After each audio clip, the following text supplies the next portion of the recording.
Hi students, कैसे हो आप सब लोग। उम्मीद करता हूँ सब बहुत बढ़िया होंगे। और आज अपन इलेक्ट्रिक पोटेंशियल, लास्ट क्लास में अपन ने डिस्कशन किया था इक्वी पोटेंशियल सरफेसेस, उसको आगे बढ़ाएंगे, कुछ क्वेश्चंस करेंगे।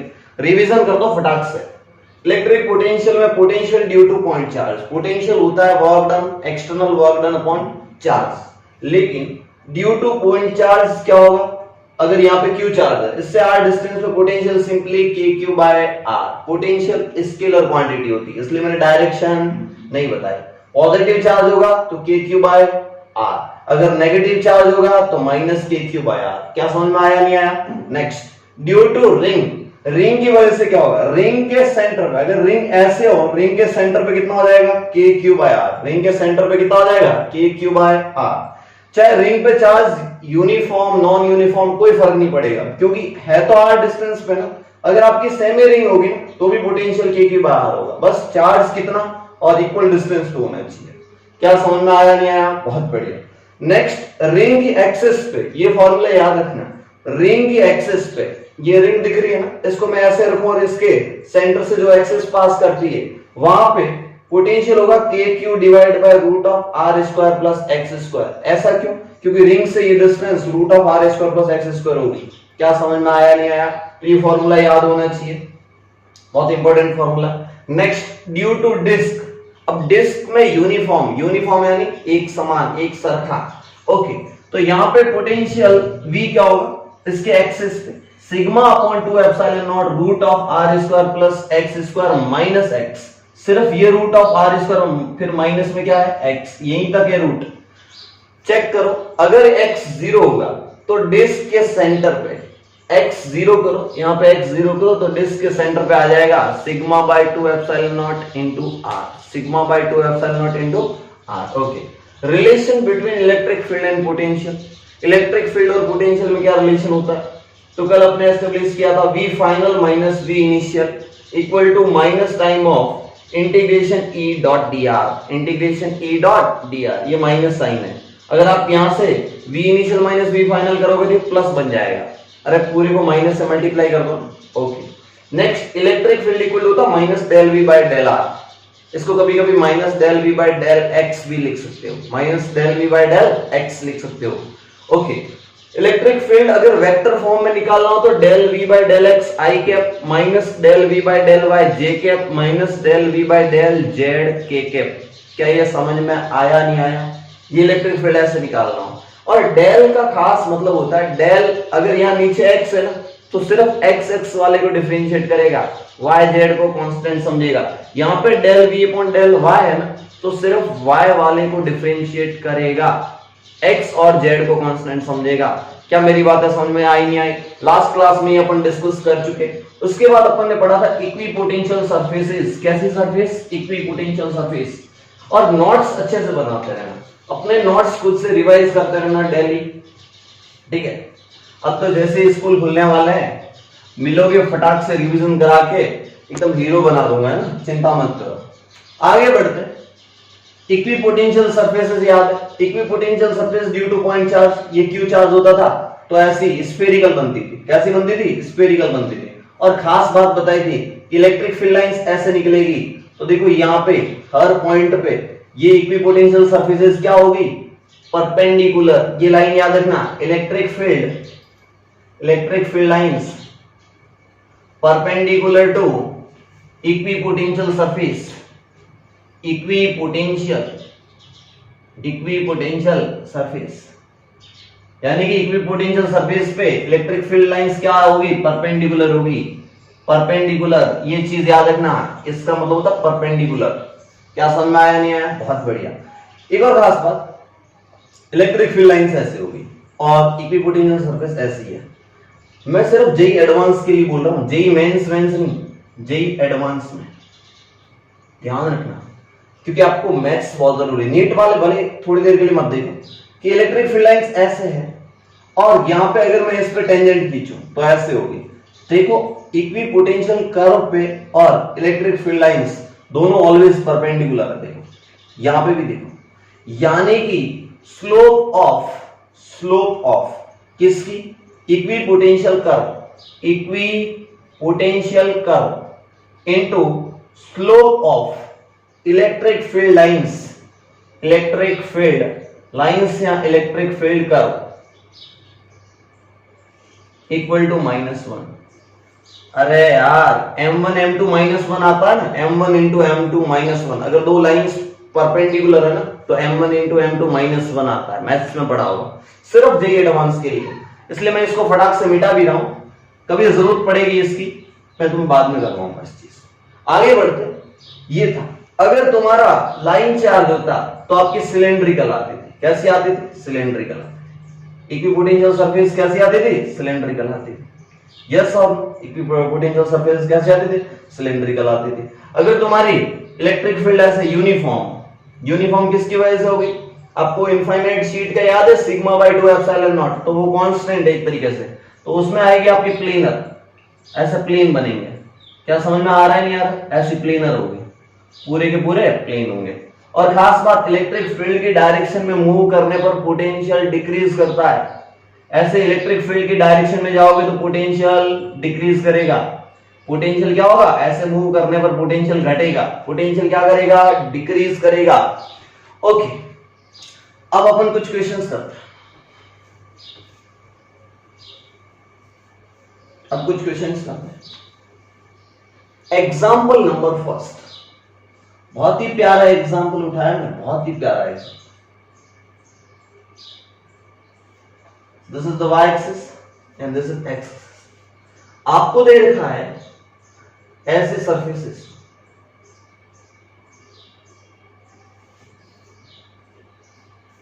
और ये एंगल दे रखा है 30 डिग्री, सब एंगल 30 30 30, और बोल रखा है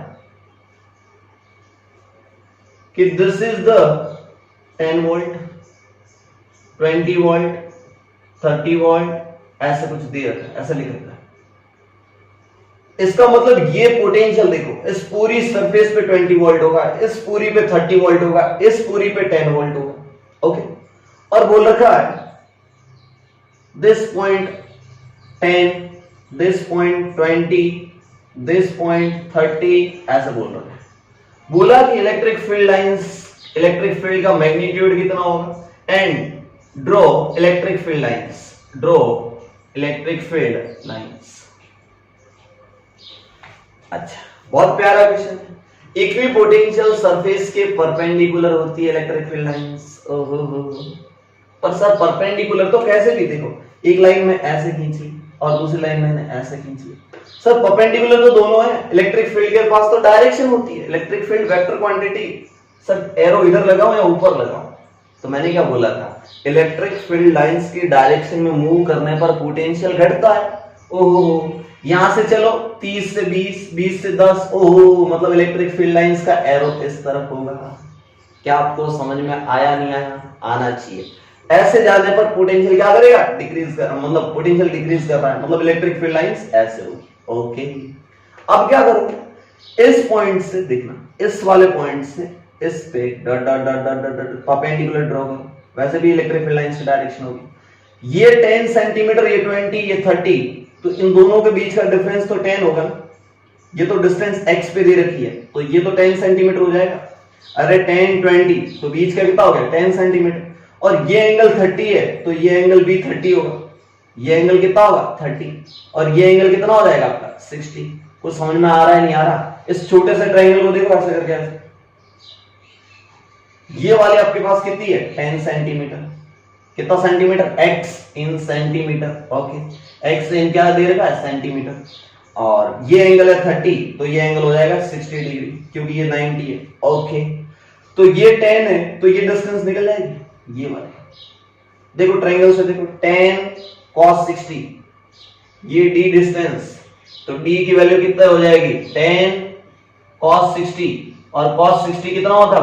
1/2, यानी 10 का आधा कितना आ गया? 5 सेंटीमीटर। तो आपको d मिल गया 5 सेंटीमीटर। d कितना मिल गया? 5 सेंटीमीटर। फटाक से इसको मीटर में कन्वर्ट कर दो, 5/100 मीटर। ओके, 5/100 मीटर आपको d मिल गया। अब क्या इलेक्ट्रिक फील्ड और पोटेंशियल में रिलेशन याद है? जब आप इस पॉइंट से 5 सेंटीमीटर इधर जाते हो, इस पॉइंट से 5 सेंटीमीटर इधर जाते हो, तो पोटेंशियल में डिफरेंस कितने का आता है? पोटेंशियल में डिफरेंस 10 का आता है ना। तो ये फॉर्मूला आपको याद होगा, V final minus V initial equal to integration of E dot D, E dot dr minus के साथ, याद है? तो समझो फाइनल माइनस इनिशियल, फाइनल कितना है, आप यहां से ऐसे मूव कर रहे हो ऐसे, तो फाइनली ले लो 10 और इनिशियली ले लो 20, आप 30 20 भी कर सकते हो, तो ये कितना हो गया 10 minus 20 equal to E dot D R minus E dot D R. देखो इलेक्ट्रिक फील्ड भी इधर है और डिस्प्लेसमेंट भी इधर है, तो cos 0 की वजह से 1 बन गया, तो देखो फटाक से ये कितना बन जाएगा आपके पास, E इंटू डी कितना है 5/100, अरे ये पढ़ा ना D 5/100, तो यहां से minus sign as it is, तो ये आएगा -10 equal to minus E 5/100, yes और, तो यहां से देखो फटाक से, देखो ये 10 और 5 कैंसिल आउट होगी, ये बच जाएगा 2, माइनस माइनस कट हो गया, तो इलेक्ट्रिक फील्ड की वैल्यू आ गई 200 वोल्ट पर मीटर।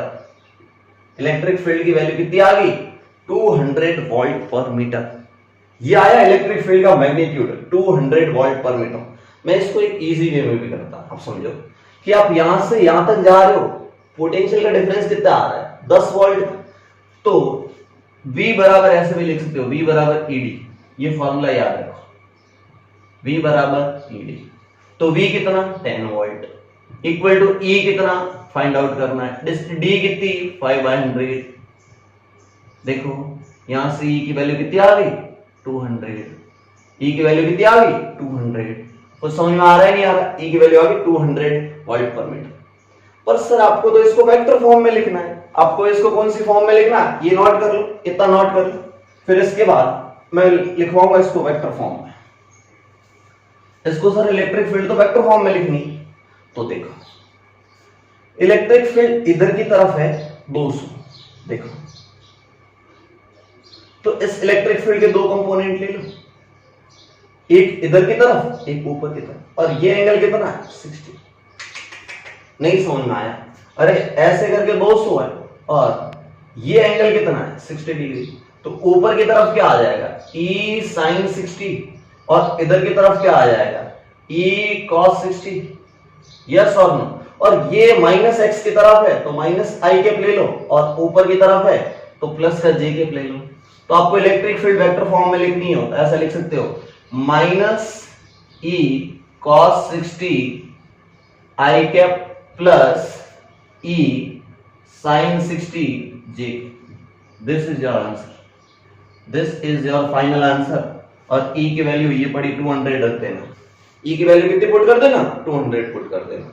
क्या आपको इलेक्ट्रिक फील्ड फाइंड आउट करना आ गया, बहुत बढ़िया। तो इक्विपोटेंशियल सरफेस से ऐसा क्वेश्चन आए तो छोड़ना मत। अभी आगे बढ़ते हैं, आगे बढ़ते हैं। Equipotential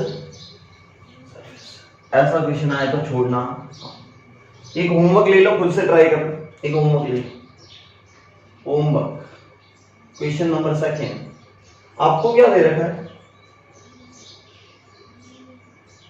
this is y axis, this is x axis, आपको ऐसे दे रखा है,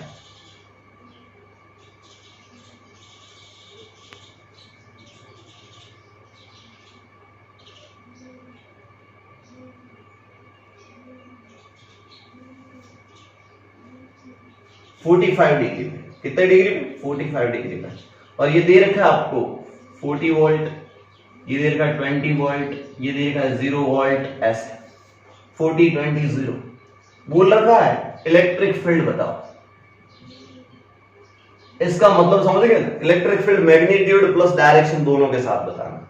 अब आपको पता चल गया कि ये इक्विपोटेंशियल सरफेस है तो इलेक्ट्रिक फील्ड लाइंस इसके परपेंडिकुलर चलेगी, और ये अगेन दे रखा है 10 20 30 और सेंटीमीटर में, किसमें दे रखा है सेंटीमीटर।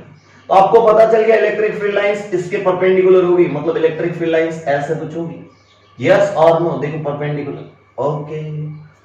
अच्छा, इक्विपोटेंशियल सरफेस के परपेंडिकुलर होती है electric field lines, sir direction किधर, तो इस डायरेक्शन में पोटेंशियल डिक्रीज कर रहा है, मतलब इलेक्ट्रिक फील्ड लाइंस की डायरेक्शन में मूव करने पर पोटेंशियल डिक्रीज करता है, मतलब एरो इस तरफ होंगे ना, ओहो सर इलेक्ट्रिक फील्ड डायरेक्शन ऐसे होगी, ओके। ये वाली डिस्टेंस कितनी है 10, ये 45 डिग्री है, ये 90 है, तो ये भी एंगल कितना हो जाएगा 45 डिग्री। तो ये आपका आ जाएगा 10/√2। ये डिस्टेंस कितनी आ जाएगी 10/√2। फिर से समझो, ये आपके पास एक ट्रायंगल है, थोड़ा जूम करके बना रहा हूं। ये एंगल 45 है, तो ये एंगल भी 45 होगा क्योंकि ये तो 90 है।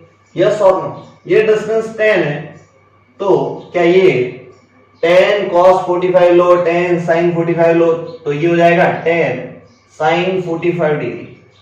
ये आ गया आपकी डी की वैल्यू। तो यहां से डी कितना आ जाएगा 10 sin 45 कितना होता है 1/√2। तो ये आ गया आपके पास 10/√2। डी की वैल्यू कितनी आ गई 10/√2। ओके, फॉर्मूला क्या लगाओगे v बराबर ed। फॉर्मूला क्या लगा लोगे v बराबर ed। तो v कितना 40 से 20 यानी कि डिफरेंस कितना आया 20 का। 40 से 20 से 0 डिफरेंस कितना है 20 का, equal to e into D कितना 10/√2। देखो फिर आप गलती कर गए, ये सेंटीमीटर में है, किस में है सेंटीमीटर में, तो आपको इसको मीटर में बदलना होगा, तो 100 से डिवाइड कर दो। 100 से क्या कर दो डिवाइड कर दो। 100/√2 मतलब 10/√2 और 100 ये मीटर में हो गया, तो 1/100। अभी तो सेंटीमीटर को मीटर में बदल गया। अब देखो ये 0 इस 0 से गया, और इलेक्ट्रिक फील्ड की वैल्यू कितनी आ गई, ये 0 इस साइड आ जाएगा 200√2 वोल्ट पर मीटर। आपके पास इलेक्ट्रिक फील्ड आ गया 200√2 वोल्ट पर मीटर। लेकिन अभी तो वेक्टर लिखना बाकी है ना, फटाक से अभी वेक्टर लिख। कैसे देखो, अच्छे समझना।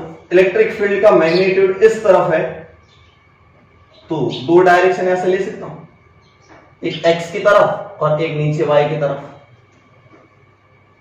तो ये इलेक्ट्रिक फील्ड का मैग्नीट्यूड ऐसे है, तो ये एंगल 45 डिग्री होगा, तो इधर की तरफ हो जाएगा E sin 45 डिग्री और माइनस का j क्या, क्योंकि नीचे है ना इलेक्ट्रिक फील्ड ऐसे, तो एक कंपोनेंट इधर आएगा, एक ऐसे आएगा और एक ऐसे आएगा।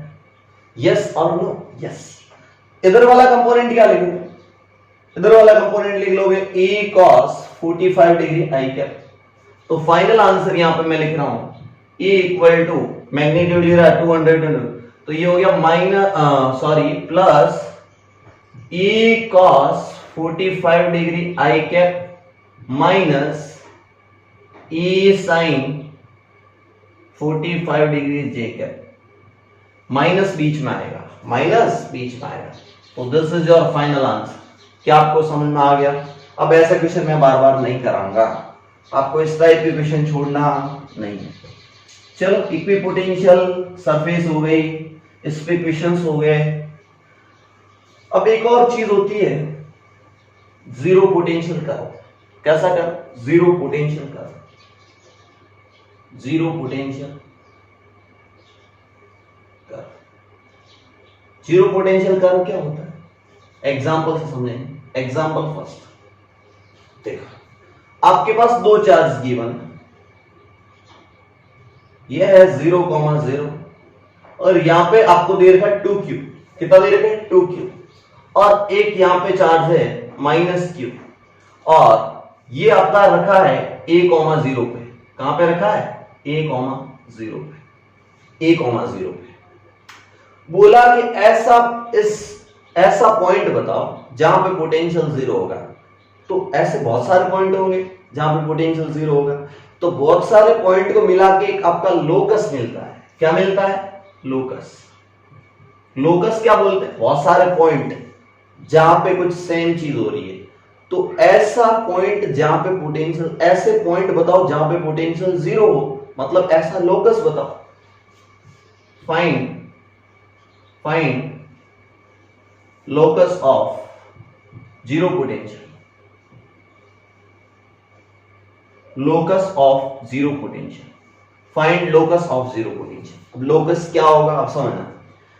locus का मतलब समझो ना, अगर locus कैसे कि आपके पास एक पॉइंट है, यहां से इक्वल डिस्टेंस का locus बताओ, तो इस पॉइंट से इक्वल डिस्टेंस r, इधर भी जाओगे तो r, इधर भी जाओगे तो r, इधर भी जाओगे तो r, कहीं ना कहीं इसका लोकस सर्कल बन रहा है ना। लोकस क्या हुआ? सर्कल। लोकस क्या हुआ? सर्कल। क्या समझ में आया नहीं आया? तो आपको कुछ कंडीशन गिवन हो, तो यहाँ पे कंडीशन है कि इन दो चार्ज से एक ऐसा पॉइंट बताओ जहां पे पोटेंशियल जीरो, लेट से x, y, जहां पे मैंने बोल दिया यहाँ पे कोई पॉइंट है उस पे पोटेंशियल जीरो है और इसके कोऑर्डिनेट x, y है। कितने हैं? x, y।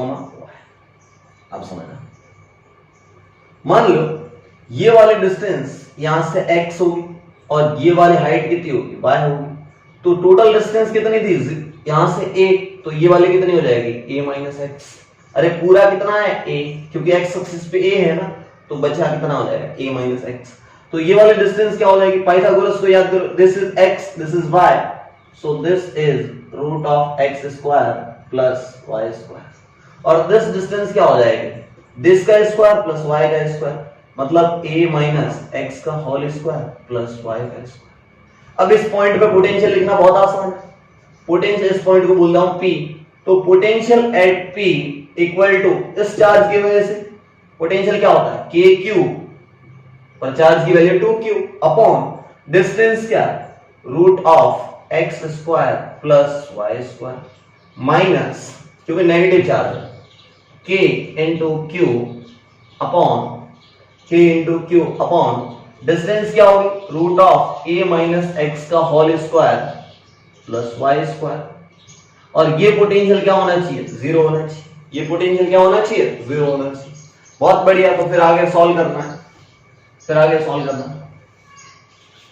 इस वाली चीज को उस साइड ले जाओ जीरो, देखो k कट हो गया, q कट हो गया, k q कॉमन आके जीरो में चला गया, यहां बचा 2 by root of X square plus Y square, और ये वाली चीज उधर चली गई तो 1 divide by root of a minus X का whole square plus Y square. कई बच्चे सोच रहे होंगे मैथ्स पढ़ा रहा है, भाई फिजिक्स में मैथ्स बहुत ज्यादा यूज होती है।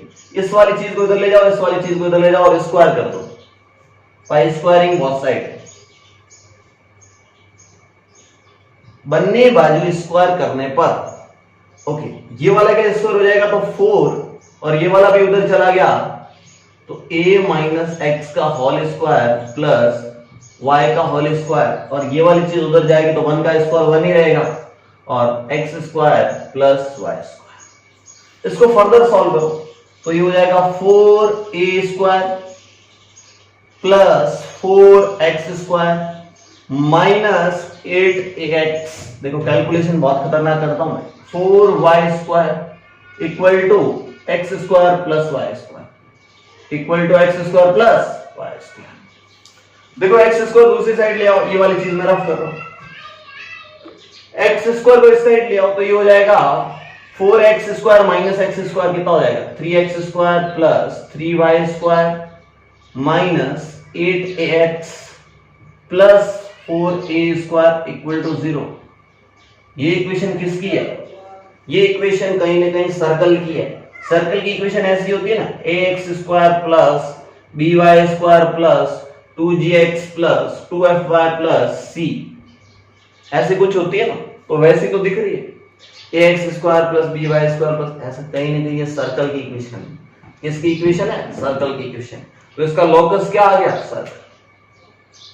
इसका लोकस क्या आ गया? सर्कल। यानी ऐसे पॉइंट हो गए जहां पे पोटेंशियल क्या हो जाएगा? जीरो। तो इसका सेंटर निकालना बहुत आसान है। अब मैथ्स से निकाल देना, आगे मैथ्स करवाऊंगा तो आप भाग जाओगे ना। अब ठीक है, मैथ्स में सीख जाओगे तो सर्कल अच्छे से पढ़ा होगा ना, क्योंकि 11th के सिलेबस में उतना नहीं, आप जेई का सिलेबस पढ़ोगे तब ये सर्कल वर्कल देखोगे।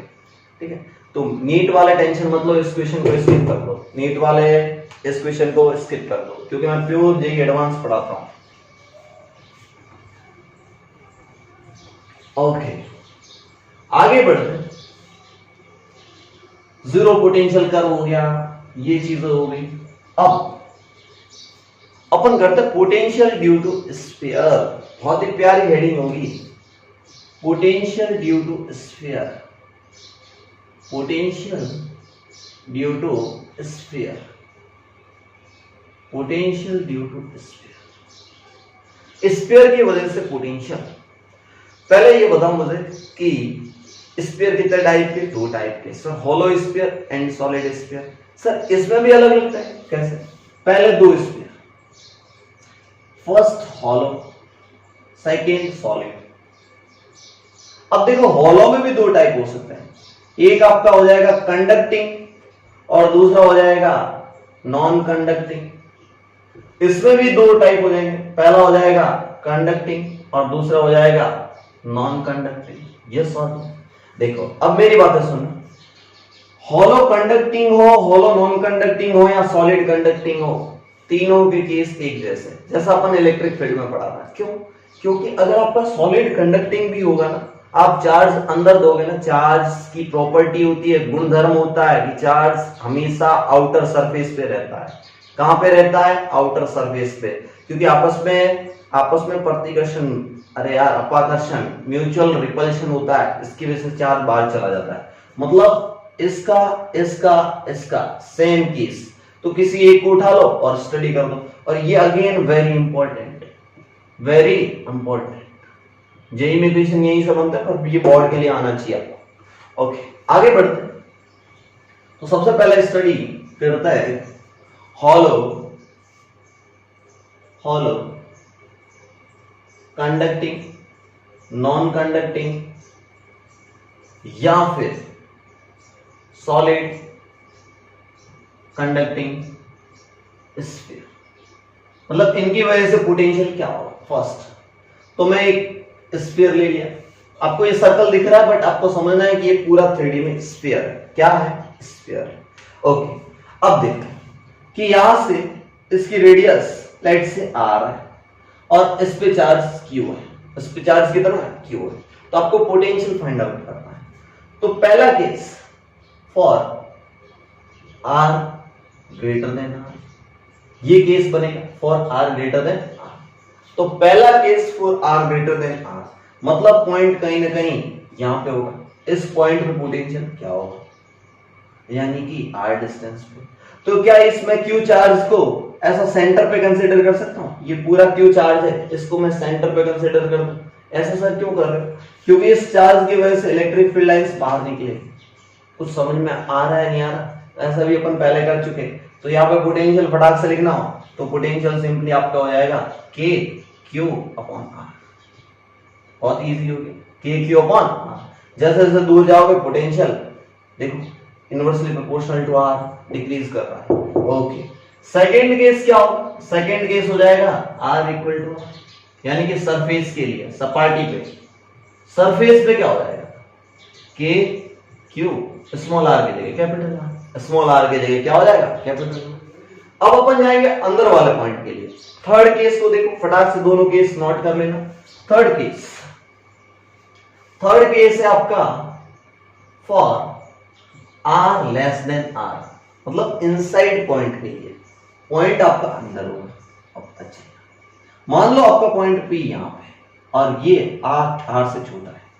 ओके एक खास बात बताता हूं आपको कि अंदर इलेक्ट्रिक फील्ड जीरो होती है किसी भी, क्योंकि अंदर कोई चार्ज ही नहीं है ना, तो चार्ज पूरा बाहर है, तो अंदर इलेक्ट्रिक फील्ड जीरो होगी। अंदर इलेक्ट्रिक फील्ड जीरो, इसका मतलब पोटेंशियल क्या होगा? कांस्टेंट, क्योंकि इलेक्ट्रिक फील्ड का फॉर्मूला क्या है? Minus del V by del R. Okay ये था। अब इलेक्ट्रिक फील्ड तो अंदर जीरो होती है, अब ये जीरो कब आएगा? जब पोटेंशियल कोई ना कोई कांस्टेंट होगा। पोटेंशियल क्या होगा? कांस्टेंट होगा। मतलब स्फीयर के अंदर पोटेंशियल क्या होता है? कांस्टेंट। स्फीयर के अंदर पोटेंशियल क्या होता है? कांस्टेंट। एक काम करते हैं, स्फीयर के सेंटर पे निकालते हैं। स्फीयर के सेंटर पे क्या होगा? ऑब्वियसली पूरा चार्ज r डिस्टेंस दूर है, तो स्फीयर के सेंटर पे हो जाएगा k q बाय r। तो जो सेंटर पे होगा वो सभी पॉइंट पे होगा। तो अंदर के लिए potential for inside point k q by capital R ही होगा। पहला मेथड इससे।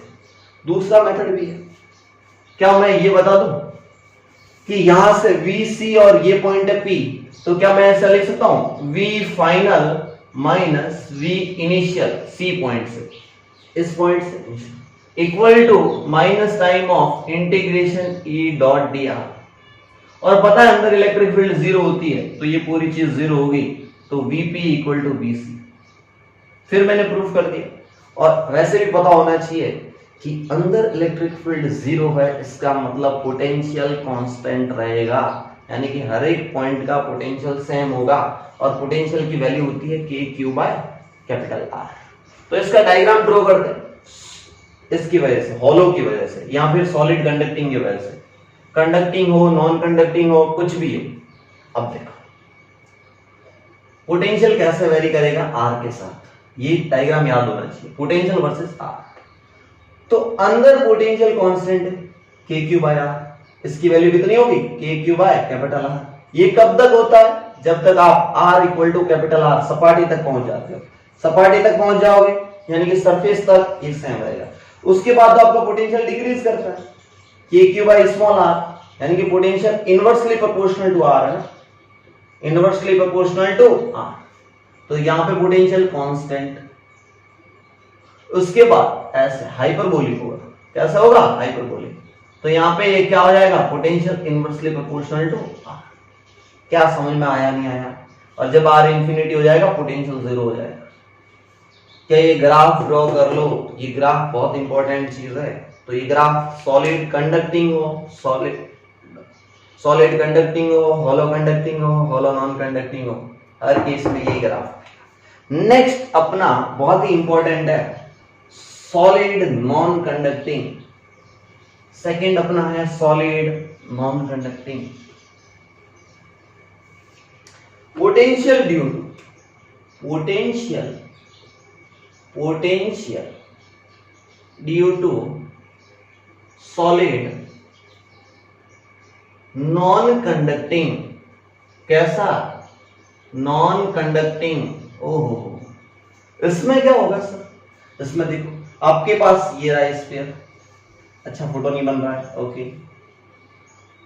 ये रहा आपके पास स्फीयर।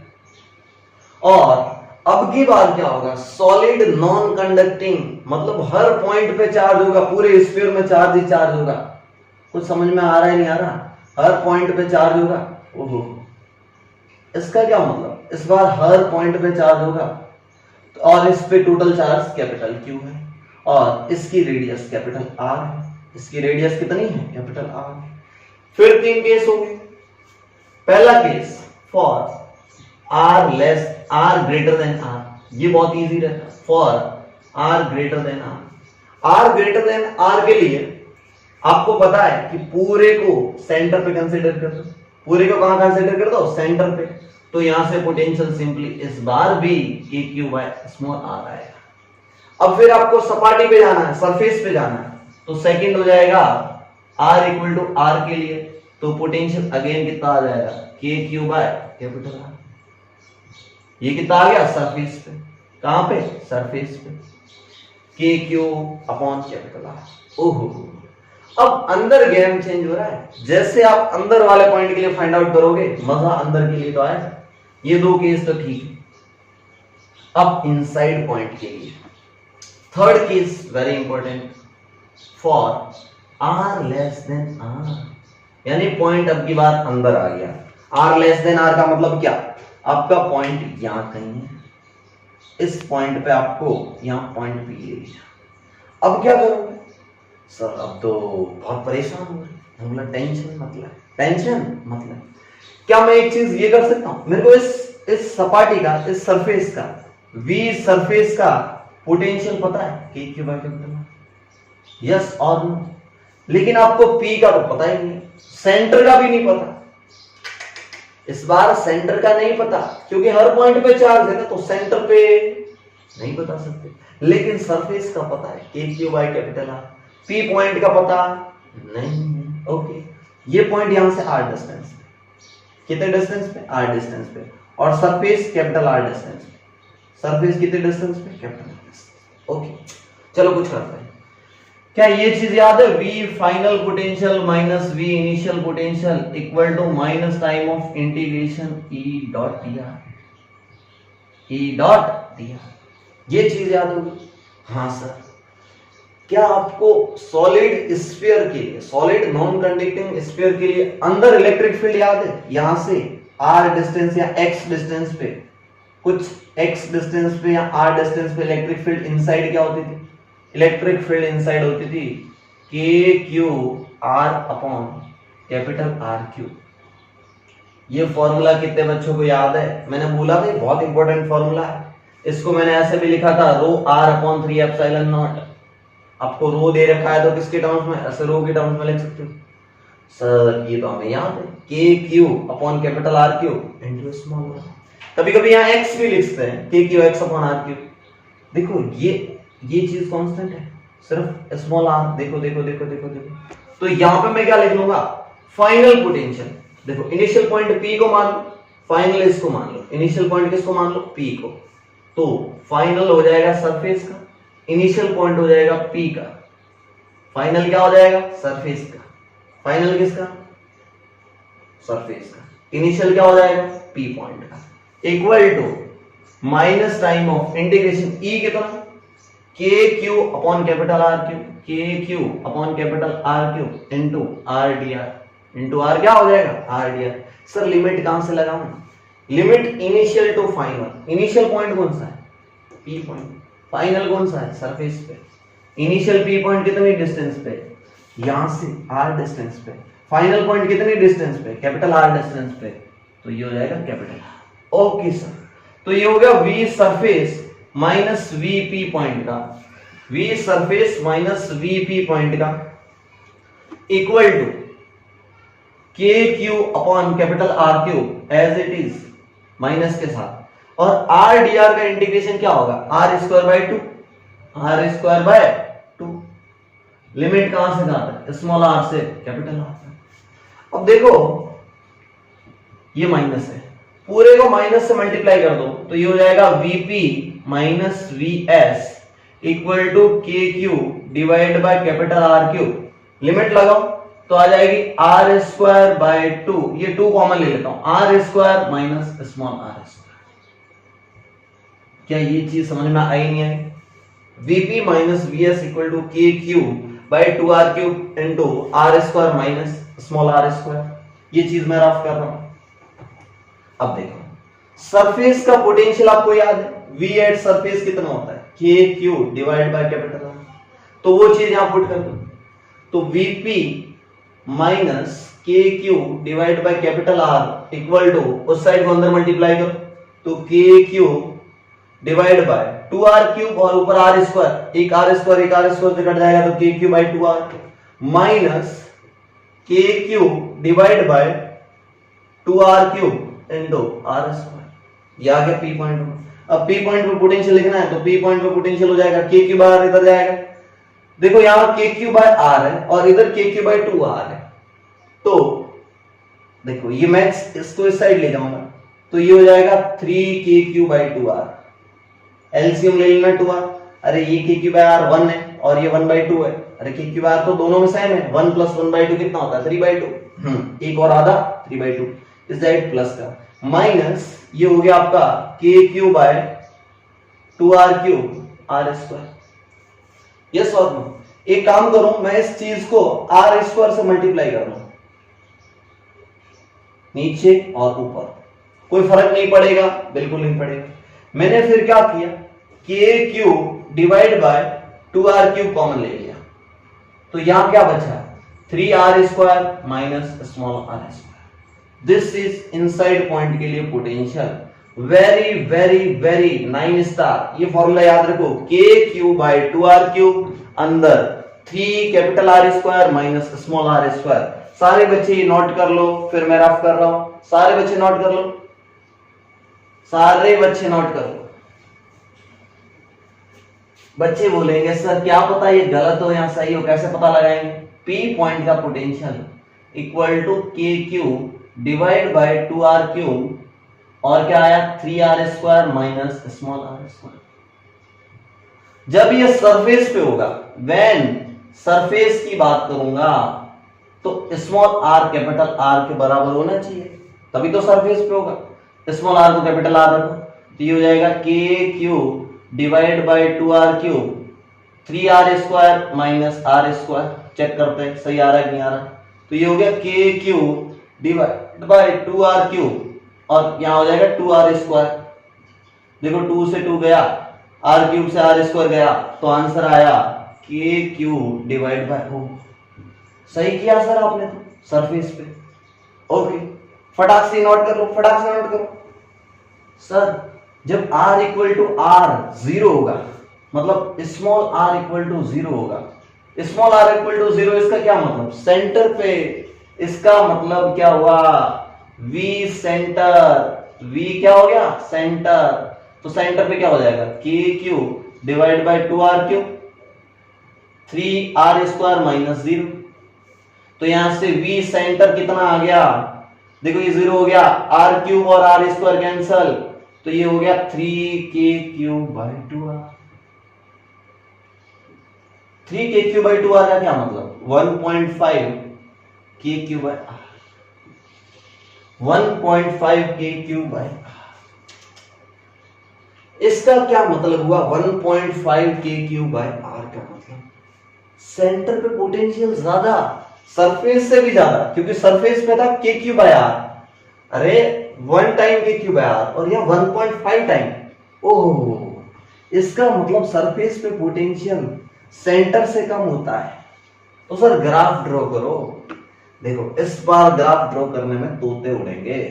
देखो पोटेंशियल का फॉर्मूला क्या है वो याद करो, फिर से मेरे साथ याद करो, k cube bye 2r cube अंदर 3r square minus small r square. अब देखो पोटेंशियल एट सेंटर कितना है, पोटेंशियल एट सेंटर है 3k cube by 2r, potential at surface कितना है k क्यूब बाय r। तो इसका ग्राफ ड्रॉ करो सर।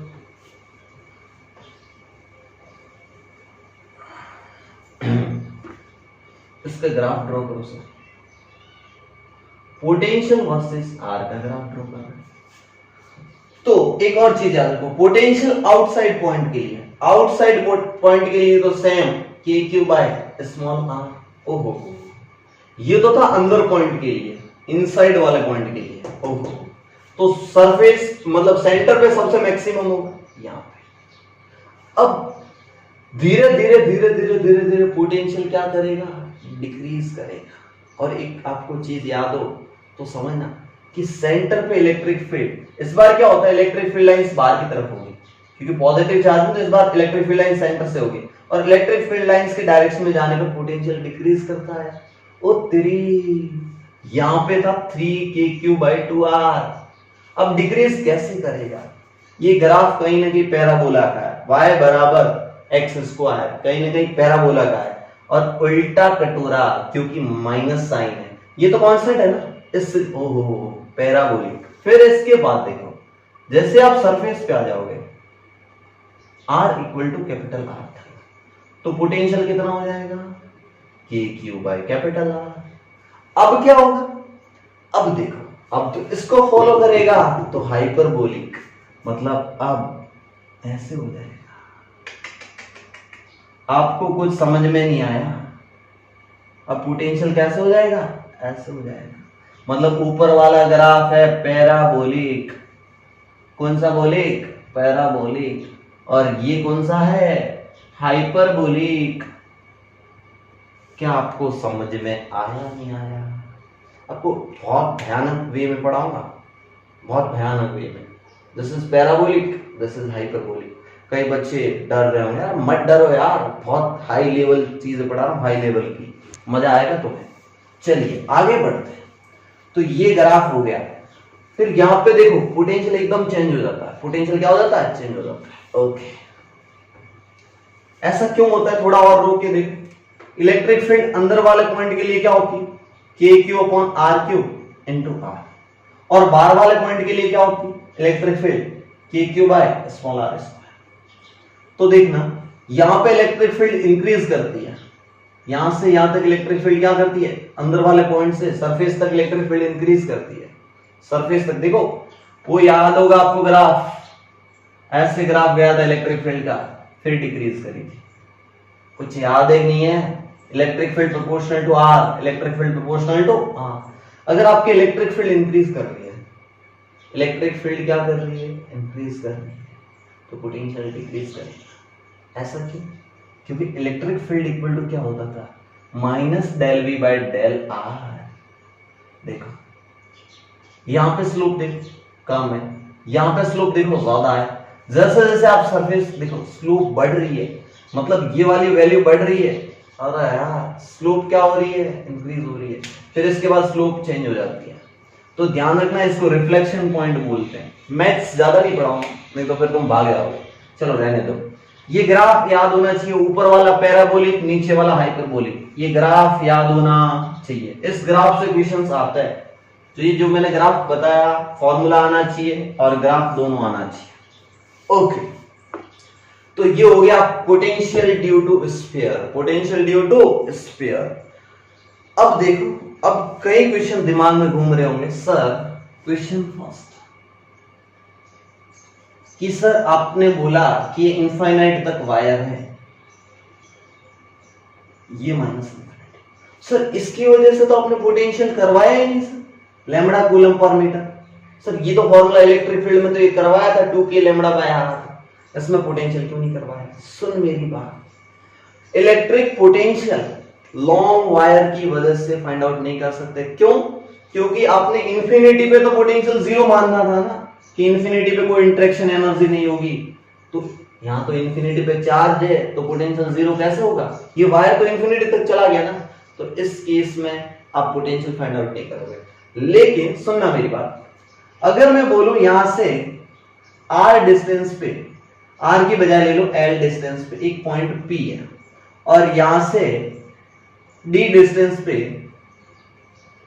एक पॉइंट Q है, तो आपको बोला कि potential Q minus potential P minus potential Q बताओ। क्या पोटेंशियल डिफरेंस तो बताया जा सकता है? Yes, potential difference reference point से कोई लेना देना, पोटेंशियल डिफरेंस बता सकते हैं। बोला कैसे? मैंने बोला अभी आओ मेरे पास, यहां से x डिस्टेंस या r डिस्टेंस पे इलेक्ट्रिक फील्ड बता सकता है। इलेक्ट्रिक फील्ड का फॉर्मूला याद होगा तुझे? इलेक्ट्रिक फील्ड होती थी 2k lambda by r। Electric field क्या होती थी? 2k lambda by r। Sir मजा आ गया। Final potential minus initial potential equal to minus time of integration of e dot dr। मैंने बोला भाई खुश हो जा, यहां लिमिट होती है initial to final. Okay, final point कौन सा है? Q। फाइनल पॉइंट कौन सा है? Q माइनस इनिशियल पॉइंट कौन सा है? P equal to minus time of limit कहां से कहां तक? L से D तक, L से D तक। ओके, इलेक्ट्रिक फील्ड क्या है? 2k lambda by r dr। देखो 2k लैम्बडा कांस्टेंट है और 1 अपॉन r का इंटीग्रेशन होता है 1 अपॉन x का ln x। ओहो, potential Q minus potential P equal to minus time of ln r, और लिमिट कहां से कहां तक? L से D तक, लिमिट L से D तक। लेकिन आपको तो पोटेंशियल P माइनस Q चाहिए ना, तो यहां बदल दो, माइनस साइन से मल्टीप्लाई कर दो, तो Vp माइनस Vq, तो पूरे को माइनस साइन से मल्टीप्लाई करने पर यह आ जाएगा ln D minus ln L। अरे upper limit minus lower limit, और ln y माइनस x क्या होता है? ln y minus ln x, ln y by x। ओहो हो, तो यहां से ऊपर चीजें लिख रहा हूं, Vp minus Vq equal to ln D upon L, ln D upon L। This is your answer. Sorry 2k lambda बच गया ना 2k लैम्बडा यहां आ जाएगा, 2k लैम्बडा यहां आ जाएगा। सॉरी 2k लैम्बडा मिस कर दिया था, मैं सोच रहा पोटेंशियल कांस्टेंट कैसे आ रहा है, तो ये हो गया 2k lambda ln D by L। मतलब पोटेंशियल में कोई यूनिट कुछ नहीं आ रहा, के आना चाहिए ना, ln D बाय लैम्बडा तो एक नंबर होता है। सर आपको कैसे पता चला आपने गलती की है? आपको कैसे पता चला? आपके सामने तो बच्चे ही नहीं है, फिर कैसे पता चला? ऐसे पता चला, सुनना, क्योंकि ln D बाय लैम्बडा मतलब L कोई नंबर होगा, ln के अंदर कुछ भी रखो 5 10 एक न्यूमेरिकल वैल्यू देगा ना, तो ये तो यूनिट लेस हुआ ना, डायमेंशन लेस। ओ इसीलिए 2k लैम्बडा की याद आई, इसलिए 2k लैम्बडा की क्या आई? याद आई। तो 2k lambda ln D by L। चलिए तो इस क्वेश्चन को यहीं खत्म करते हैं। नेक्स्ट क्वेश्चन होमवर्क देते हैं आपको, यानी कि इनफाइनाइट वायर की वजह से पोटेंशियल नहीं निकाल सकते, लेकिन पोटेंशियल डिफरेंस निकाला जा सकता है, दो पॉइंट के बीच का डिफरेंस निकाला जा सकता है। Second question, question number second, आपके पास इनफाइनाइट शीट है। कैसी शीट है? इनफाइनाइट शीट है, इनफाइनाइट शीट। ये भी प्लस इंफिनिटी तक, ये माइनस इंफिनिटी तक, और इस पे दे रखा है sigma coulomb per metre square, sigma coulomb per metre square. बोला कि इसकी सरफेस से यहां पे कोई पॉइंट P है और सरफेस का पोटेंशियल आपको दे रखा है V surface equal to V naught. आपको ये गिवन है, ये चीज आपको गिवन है। ओके, फिर बोला कि पोटेंशियल डिफरेंस एट P निकालो। तो कैसे निकालो? और ये यहां से d डिस्टेंस पे पॉइंट, कितने डिस्टेंस पे? d डिस्टेंस पे। बच्चों ने बोला सर बहुत आसान है। मैंने बोला कैसे? बोला sir v final minus v initial equal to integration of minus time of integration of E dot dr। Okay, electric field तो सर कांस्टेंट होती है sigma by 2 epsilon naught. Electric field तो कांस्टेंट, सिग्मा भी constant, epsilon 2 सब कुछ constant. तो sir electric field constant, dr किसके बराबर हो जाएगा? dr t के बराबर हो जाएगा। ओहो, तो फाइनल का मतलब क्या? vp माइनस सरफेस का गिवन है आपको, सरफेस का v naught equal to minus time of e into d। Simple.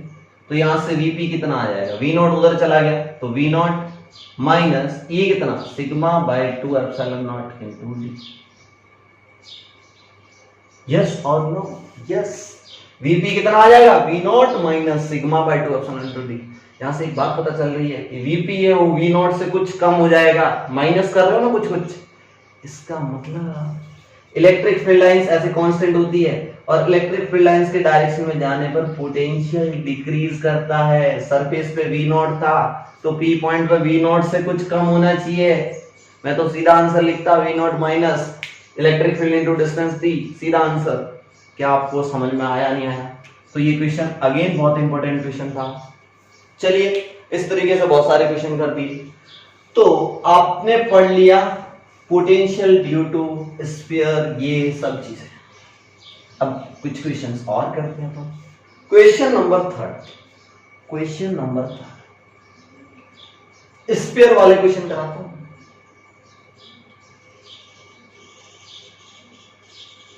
दो स्फीयर, ये रेडियस आपकी स्मॉल आर और ये वाले आपकी कैपिटल आर। एक काम करता हूं ए और बी ले लेता हूं, अच्छा लगेगा। अंदर वाले की रेडियस स्मॉल है, बाहर वाले की रेडियस बी, और इस पे चार्ज क्यू ए और इस पे चार्ज क्यू बी। ओके, अंदर वाले पे चार्ज कितना? क्यू ए, बाहर वाले पे कितना? Q B. Two hollow sphere, two hollow sphere, two hollow, two concentric, concentric का मतलब समझना, two concentric hollow sphere, hollow sphere. इस हॉलो स्फीयर को कभी कभी क्या बोलते हैं? शेल। हॉलो स्फीयर को कभी कभी क्या बोलते हैं? शेल।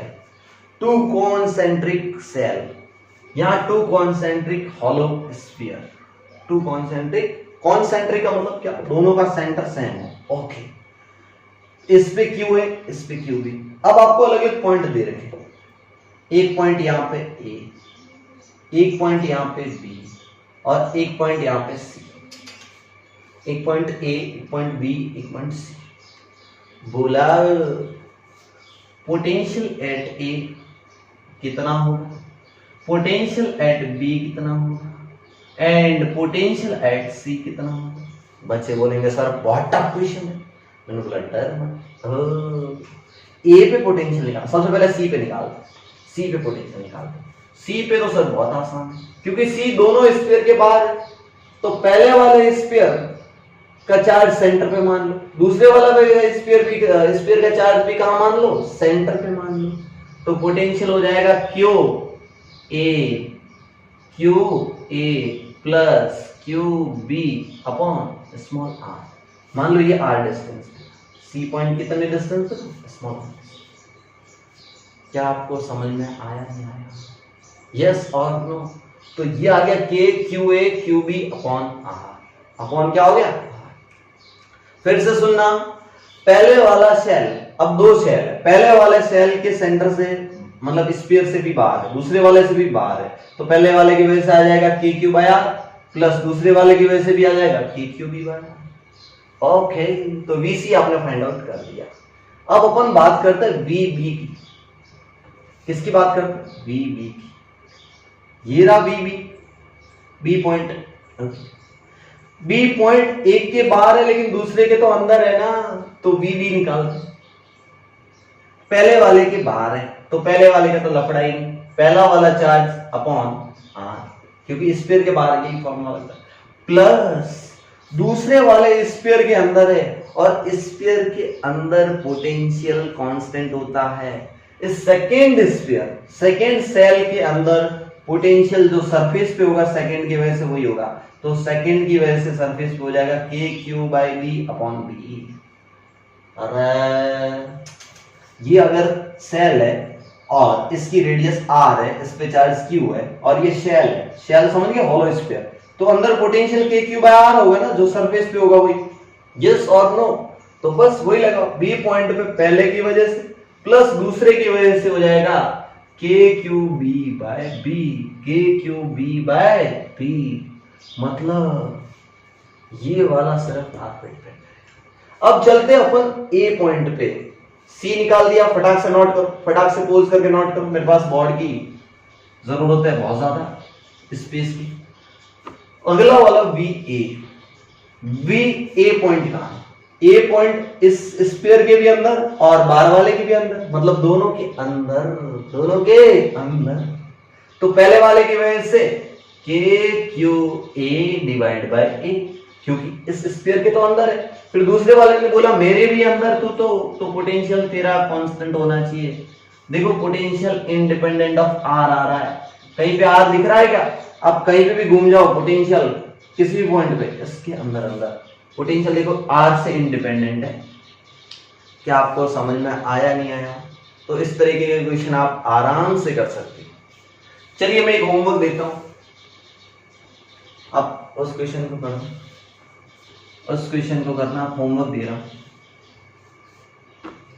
अगला क्वेश्चन, क्वेश्चन नंबर 4, अगेन वही रहेगा, टू कॉन्सेंट्रिक सेल या होलो स्फीयर, टू कॉन्सेंट्रिक, इस बार सेल लिखता हूं, टू कॉन्सेंट्रिक सेल। ओके, आपके पास एक फिर दो, ओके, इस पे चार्ज आपने स्मॉल क्यू दिया और बाहर वाले पे आपने कैपिटल क्यू दिया। इसकी रेडियस स्मॉल आर की बजाय ए ले लो, ए अच्छा लगता है, और इसकी रेडियस मैंने बी ले ली। कितनी ले ली? बी ले ली। ओके, फिर आपको पॉइंट दिए, इस वाला इसको पॉइंट दिया कैपिटल ए और इसको दिया कैपिटल बी, इसको दिया कैपिटल ए, इसको दिया कैपिटल बी। बोला पोटेंशियल डिफरेंस निकालो, V A minus V B find out करो। आपका क्वेश्चन फिर से समझो कि आपके पास दो सेल है, two concentric shell, two concentric shell का मतलब दो होलो स्फीयर, पहले पे स्मॉल क्यू और दूसरे पे कैपिटल क्यू, दूसरे पे कितना? कैपिटल क्यू, और दोनों का सेंटर सेम है, एक की रेडियस स्मॉल है, दूसरे की रेडियस स्मॉल बी। तो डिफरेंस बताना है, V A minus V B का डिफरेंस।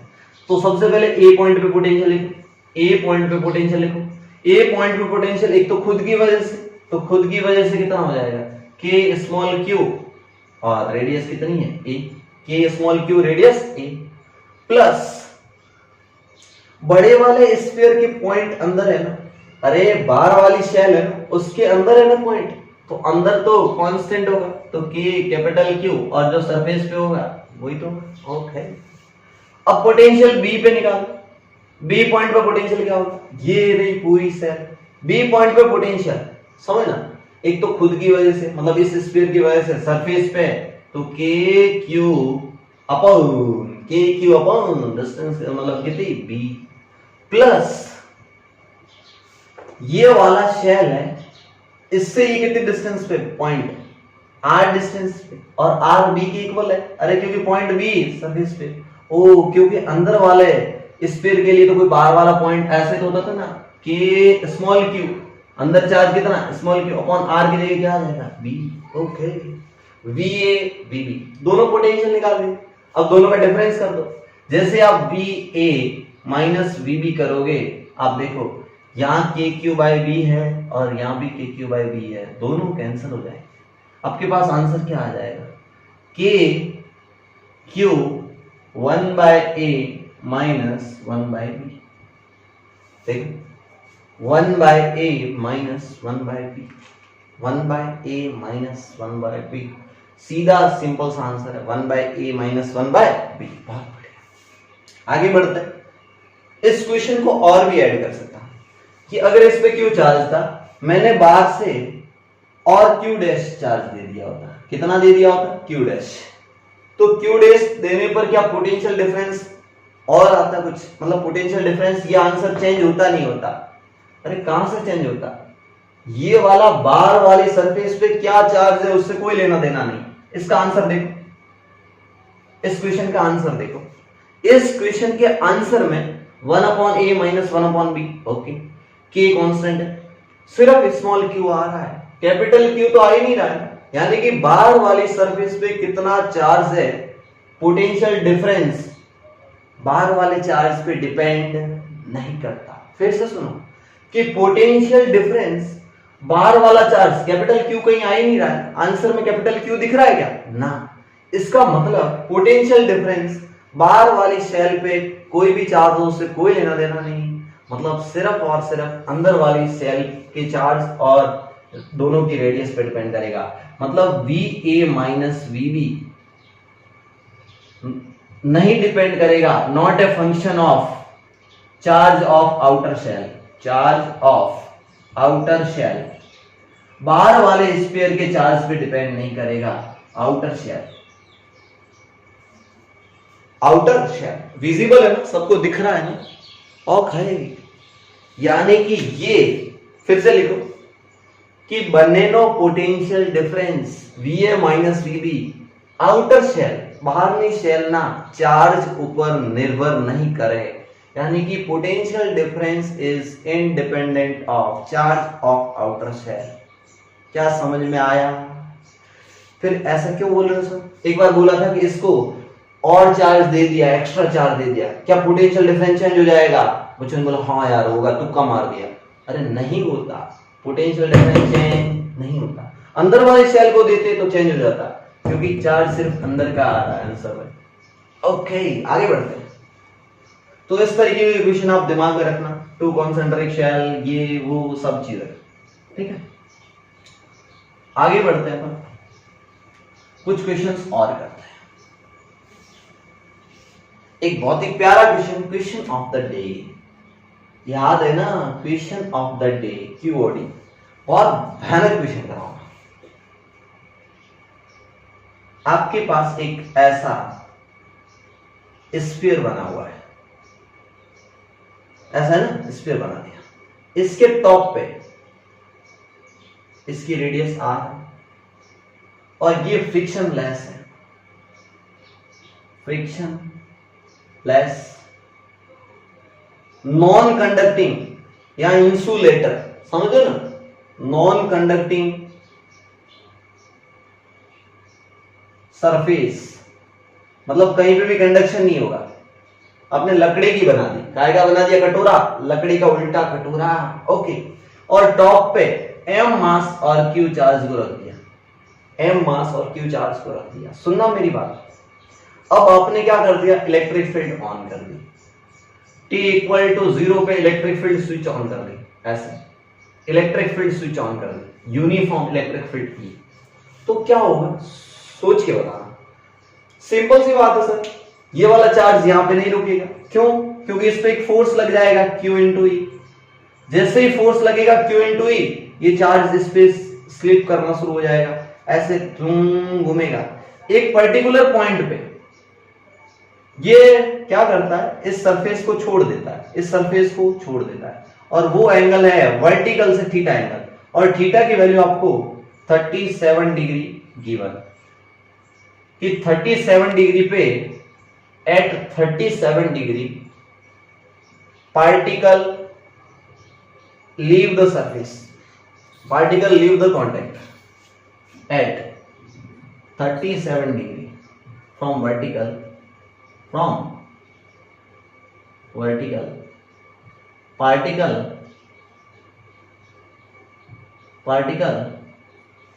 छोड़ देता है, पार्टिकल लीव्स समझे ना, पार्टिकल लीव्स द कांटेक्ट छोड़ देना सर, नॉर्मल जीरो। कांटेक्ट छोड़ देना मतलब नॉर्मल जीरो। ओके सर, इस सवाल को अच्छे से हम करेंगे। ओके, यहां आओ मेरे पास। जब ये यहां पे आया होगा और इसको छोड़ दिया था, t इक्वल टू 0 पे इस पार्टिकल को छोड़ दिया था, रिलीज का मतलब समझते हो, इनिशियल वेलोसिटी जीरो। मान लो ये फाइनली यहां पे आया होगा तो इसके पास इधर की तरफ वेलोसिटी v होगी। यस और नो? यस, वेलोसिटी v होगी। और क्या होगा, इधर की तरफ फोर्स होगा। इधर की तरफ फोर्स क्या हो जाएगा, q इंटू ई। नीचे की तरफ फोर्स क्या होगा, mg। यस और नो? यस। सर ये वाला एंगल थीटा है तो ये एंगल भी थीटा होगा। मैं थोड़ा रफ करके अच्छे से एक डायग्राम बनाता हूं, आप देखना उसका। चलो इक्वेशन लिख लेना, पोज करके मैं रफ करके एक अच्छा डायग्राम बनाता हूं कि आपके पास ये पार्टिकल लेट से यहां पे आ गया, ये पार्टिकल यहां पे। अब देखना, मान लो ये एंगल थीटा है तो जेड बन रहा है तो ये एंगल भी थीटा होगा। यस और नो? तो इस तरफ mg cos थीटा, इस तरफ क्या आ जाएगा, mg cos थीटा। इधर की तरफ क्या आ जाएगा, mg sin थीटा। अरे आएगा ना, आपको विजिबल है, दिख रहा है। ओके, mg sin थीटा तक दिख रहा है। टुक। चलिए, ये आपको दिख रहा है mg sin थीटा। ओके, अब देखो इधर की तरफ फोर्स लगेगा क्योंकि इलेक्ट्रिक फील्ड इधर की तरफ है, तो q इंटू ई। अब फिर से देखना, ये एंगल थीटा है तो ये एंगल 90 माइनस थीटा होगा, तो ये एंगल अगेन थीटा हो जाएगा। अरे ये एंगल पूरा 90 होगा, ये थीटा, ये 90 माइनस थीटा, तो ये थीटा। ओके, तो ये QE के दो कंपोनेंट हो जाएंगे, एक ऊपर की तरफ हो जाएगा QE sin थीटा और एक इधर की तरफ हो जाएगा QE cos थीटा। होगा नहीं होगा? यस, एक हो गया QE sin थीटा ऊपर की तरफ, एक हो गया इसकी तरफ QE cos थीटा। ओके, अब समझिए, मान लो ये रेडियस r गिवन है, ये रेडियस कितनी गिवन है, r।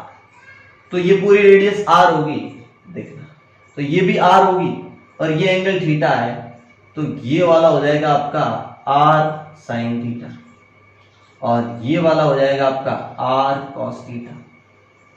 r sin theta r cos theta समझ में आया नहीं आया? आई थिंक सबको समझ में आ गया। अब r sin theta r cos theta आ गया। अब देखो इस पॉइंट पे एक और फोर्स लग रहा होगा ऊपर की तरफ नॉर्मल, तो सारे फोर्स बैलेंस करा दो। तो ऊपर की तरफ फोर्स से normal plus QE sin theta और इधर की तरफ है mg cos theta minus mg cos theta equal to, ये इस सर्कल पे घूम रहा था ना, तो माइनस mv मतलब equal to mv square upon r। Sir contact छोड़ दिया, इसका मतलब क्या, नॉर्मल जीरो कर दो। नॉर्मल क्या कर दो, जीरो कर दो। तो पहली इक्वेशन आ गई QE sin 37 degree minus mg cos 37 degree equal to mv square upon mv square upon. First equation, पहली इक्वेशन आ गई। सर फाइंड क्या करना वो भी बता दो, इलेक्ट्रिक फील्ड की वैल्यू क्या होगी, इलेक्ट्रिक फील्ड की क्या वैल्यू होगी कि वो 37 डिग्री पे छोड़ दे। ओके, अब देखो दूसरी इक्वेशन कहां से लाओगे भाई साहब, ब्रह्मास्त्र, work power energy WPE। Sir कैसे, यहां से नीचे आया तो कुछ न कुछ पोटेंशियल एनर्जी में चेंज आया ना, ग्रेविटी ने वर्क डन किया, इधर इलेक्ट्रोस्टैटिक फोर्स ने वर्क डन किया, तो सेकेंड ब्रह्मास्त्र यूज कर रहा हूं। देखना सेकेंड क्या होगा, वर्क पावर एनर्जी, क्या कहते हैं, work done by all forces equal to change in kinetic energy. Work done by all forces equal to change in kinetic energy. कौन कौन से फोर्स वर्क डन कर रहे हैं, एक ग्रेविटी, दूसरा इलेक्ट्रोस्टैटिक। अरे दोनों कंजर्वेटिव फोर्स है भाई, फिर भी टेंशन मत ले। Work done by gravity plus work done by electrostatic force equal to change in kinetic energy. Initial तो जीरो था ना, finally half of mv square. Yes और नो? पूरी इक्वेशन को अभी रुको, वर्क डन बाय ग्रेविटी कितना, mg नीचे, तो नीचे कितना डिस्प्लेस हुआ, इतना ही तो हुआ। ये पार्टिकल यहां से यहां तक आया ना, नीचे कितना, अरे इधर कुछ भी गया लेकिन नीचे कितना आया, तो टोटल r है और ये r cos थीटा है, तो ये हाइट कितनी हो जाएगी, r minus r cos theta. तो mg work done by gravity कितना आएगा, फोर्स इनटू डिस्प्लेसमेंट, डिस्प्लेसमेंट कितना, r minus r cos theta, plus work done by electrostatic force, q इधर लग रहा है, ऑलवेज q इधर लगेगा, फोर्स इधर, तो इस डायरेक्शन में डिस्प्लेसमेंट सिर्फ इतना ही हुआ। अरे ये r sin थीटा के बराबर तो डिस्प्लेस हुआ ना, हॉरिजॉन्टल में सिर्फ इतना ही डिस्प्लेस हुआ, तो QE इनटू डिस्प्लेसमेंट कितना हुआ, r sin theta, equal to क्या, 1/2 mv स्क्वायर। यस और नो? अब थोड़ा दिमाग लगा, क्या लगा, दिमाग। पूरी इक्वेशन को r से डिवाइड और 2 से मल्टीप्लाई कर दो, तो इसको पूरी को r से मल्टीप्लाई कर दो और r से डिवाइड कर दो। पागल हो क्या, इस पूरी इक्वेशन को r से डिवाइड और 2 से मल्टीप्लाई, इसको भी 2 से मल्टीप्लाई और r से डिवाइड कर दो। कुछ समझ में आ रहा है नहीं? तो देखो यहां से 2 कैंसिल हो गया, mv स्क्वायर अपॉन r और इधर भी mv स्क्वायर अपॉन r, ये वाली चीज इस वाली चीज की इक्वल कर देना। और cos थीटा sin थीटा आपको पता है, क्योंकि थीटा 37 गिवन है, थीटा कितना गिवन है 37, तो cos थीटा कितना होगा, cos 37 कितना होगा 4/5 और sin 37 कितना होगा 3/5। तो ये क्वेश्चन बहुत प्यारा क्वेश्चन है, 11th और 12th को मिक्स किया, 11th और 12th को क्या किया, मिक्स। तो अब आपको लग रहा होगा कि सर बहुत पढ़ाने के मूड में है, जेईई एडवांस। इस क्वेश्चन को आप आराम से कर लेना, इस टाइप के क्वेश्चन आए तो आपको डरना नहीं है। चलिए बच्चों, तो फिर आज की क्लास को यहीं खत्म करते, और नोट्स जरूर बनाना, नोट्स बनाना मत भूलना। क्वेश्चन को अच्छे से नोट कर लो, क्वेश्चन को अच्छे से नोट कर लो।